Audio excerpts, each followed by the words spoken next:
So women do bring so much into the relationship that can't even be quantified. How can you even quantify that? So why are we not considering asking for what we need?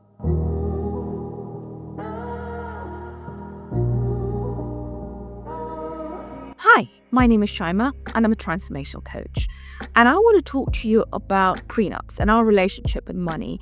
And this is really an empowerment series for women to ask for what they need. Now, for the last few years, we've done a great job in the workplace of having a seat on the table. We know a lot of people who've been talking about that. But what about having a seat on the table at home, grabbing a chair on the kitchen table and talking about what is needed before you get into the marriage and what is stopping you asking for it? A lot of women have cultural and societal and family conditioning where money becomes a bad word. We don't ask for it because we come across greedy. We come across as if we don't have enough or we can't make any money and we're quite independent to do that. But we all know the divorce rates across the board globally are quite shocking. It's approximately 1 in 2 marriages end in divorce.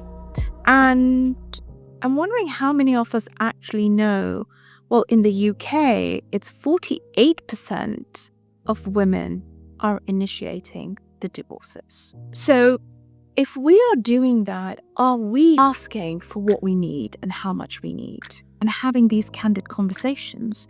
And the thing is, there are a lot of religions who have it in place. And I'm wondering how many women are taking it seriously. I've had a lot of conversations on it regarding the Meher and the Islamic nikah process, and one of the requirements, and there aren't any requirements really for the nikah process apart from the one to help women, is to ask for the financial support in case the spouse passes away or it ends up in divorce. The statistics of marriages that end in divorce where women do have children under 16, it's as high as 63%. So it really needs to be considered that when you do get married, you're planning to have children and you have more than one child, you need to be in a place where a child is looked after. So these difficult conversations need to be had prior to marriage. Now, I do know the last few years, the Christian faith has been doing a wonderful job because pastors and vicars had been talking about, with couples from their community, from their church, having candid conversations about what the couples have talked about before entering the marital vows. So looking at their value system and seeing if both parties agree. But what is really apparent as women come in my coaching spaces, and what I hear on the news and on the media as well, is, and also from my experience, of how many of women become single mothers without sufficient financial help.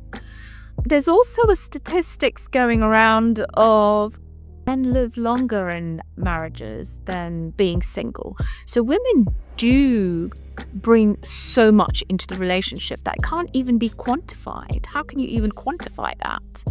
Right? So we become assets, as soon as we enter for our spouses. So why are we not considering asking for what we need? Now, I'm going to do a masterclass and really look at the relationship of money. Now, this is not about asking economically, how much. It is more of where are you asking from? So this topic is very emotionally driven. Money is energy. It parallels your relationship with power. It parallels your relationship with receiving. It parallels your relationship with intimacy.